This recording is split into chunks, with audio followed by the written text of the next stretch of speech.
All right, thanks for joining us, everybody. We are live here from the KFES Digital News Desk. Grant Dade with us here today. Grant, how are you? I'm doing all right. You doing okay? Yeah, doing just fine. Right. I know the story of the day, those wind advisories. Right. There is some very good news with this, though. The high wind warning that was in effect has been dropped. Oh, very good. We just basically have a wind advisory. I don't know if you remember last week we were talking about the gusty winds coming through last Wednesday night. I mentioned Okay. the inversion. Yeah. I was like, as long as there's an inversion, it protects us from those high winds. Sure. Wednesday night, we didn't have that inversion. It looked very shallow and very weak. Yeah.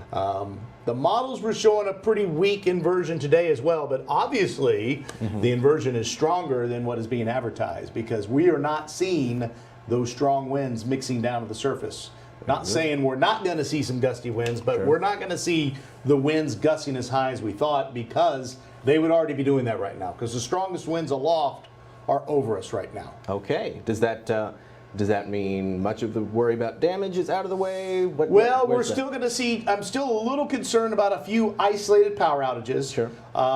And the soil is still fairly moist. So normally a tree where it takes 60-mile-per-hour winds to uproot it, Yeah. 45 to 50 may be able to do it today because Okay. the roots are weaker. Right. And so that is a concern for a few power outages. But that looks as though it's going to be a much more isolated event now than it did this time yesterday. So Okay. that's good news. So That is. for your Valentine's evening plans, it's looking better. That's good. That's very good to hear. Yeah. What else is on the outlook as far as? Well, let me go ahead and move this through, show you what we're looking at. I want to show you some of the wind gusts.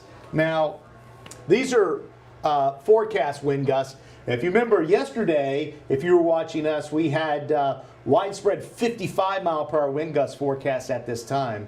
Now we're seeing winds gusting in the forecast between 35 and 45. Strongest wind gusts I've seen so far today recorded was 47 at Perryville. Okay. There are a lot of 40 to 45-mile-per-hour wind gusts right now here. So some of that's going to transfer itself up into the Delta region, up towards Cape Girardeau and Sykeston and Union City. So I still think we're going to see a few pretty strong wind gusts, but I just don't think we're going to see those 50 to 60 as we were talking about. And as we progress things through, you can see that the winds really begin to lighten up as we head towards the evening hours. If you got your dinner plans, Sure. 5:30, 6 o'clock, these wind gusts are no longer really expected to be above 40 miles per hour in many areas. And you can see by 7 o'clock, we're down in the 20s across most of the area with a little thin strip of 30 to 40 mile per hour wind gusts across southern Illinois. So Okay. that's what we're talking about. Things are improving a good deal. All right. Wonderful stuff. And the radar, just in case we're going to get through these, I wanted to show you the radar real quick Yes. as well. Because a couple of things I'm watching here. These showers can sometimes tap into those strong winds aloft we talk about Yeah. and push them through that inversion. We've got a pretty strong shower, not a thunderstorm, got a pretty strong rain shower near Martin, Tennessee. That's going to head over south of Mayfield towards Murray and the land between the lakes. Yeah. So there could be a 40 to 50 mile per hour wind gust with that little shower. Yeah. And this little segment concerns me. Now, it's north of us, but I'm going to watch the southern end. We're also seeing something develop near Fredericktown. Those are the kind of cells that really interest me. I'm going to zoom in a little bit more and explain why. First, we'll go through. There's that shower that I'm watching headed towards Murray. But you can see this little kink right here. So this is obviously tapping those winds because that's what's causing that shape. Okay. The winds Yeah. aloft are pushing it. So there's probably 50 to 55 mile per hour wind gusts with that shower. We'll need to watch this one right here because this is going to head towards Perryville Right. and eventually it'll probably stay just north of Carbondale, but it'll be close, and then it'll head towards West Frankfort, Mount Vernon. So we could see a swath of 45 to 50 mile per hour winds if that develops into what we're seeing there to the north of the heartland. But you don't get that shape unless it's being pushed by the wind. Okay. So it's tapping into those winds. Okay. And just to kind of show you what's going on later on tonight, let's pan out Certainly. one more time. Yeah. And show you what's headed our way. Yeah. See that? Mm-hmm. So once we get this band out of here, which is going to be in the next couple of hours, Right. if your dinner plans are 7:30, we should be drying out across the majority of the area. So That's good to that's hear. good news, and the wind should be dying down as well. Sir. It'll be breezy. It's not going to be the best of hair days for you folks that have hair because it's going to blow around.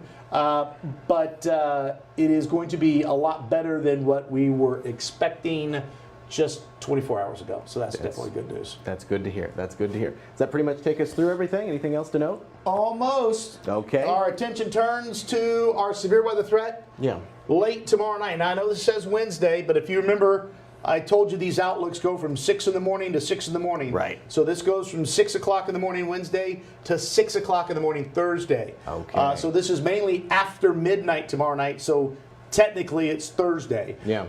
And there's a threat level 2 out of 5 for our southern counties. This is mainly for large hail. Okay. These would be mainly elevated storms that move through, not much of a wind or tornado threat. Now, I am a little concerned from, let's say, Zenith up towards Crittenden County, Marion, Kentucky, and point south and east Thursday morning that a high wind tornado threat could develop. Okay. And I'll show you the National Weather Service, or I should say the Storm Prediction Center, has that same area pretty much outlooked for Thursday. Right. With the continuation of that line. Okay. Most of our guidance suggests the tornado threat is going to be off to our south and east. But a couple of our models blow up a couple of supercell thunderstorms Yeah. early Thursday morning near Caruthersville and take them towards Martin, Tennessee, Murray, Kentucky, and Princeton. And if that were to happen, there could be severe winds or maybe an isolated tornado. More than likely, that's going to be off to our south and east. But that's something we're going to watch over the next couple of days. So All now you right. kind of caught up on everything. Good news. Absolutely. Winds are nowhere near as strong as advertised. Inversion must be a little stronger in the low levels of the atmosphere, which always helps out. Bad news.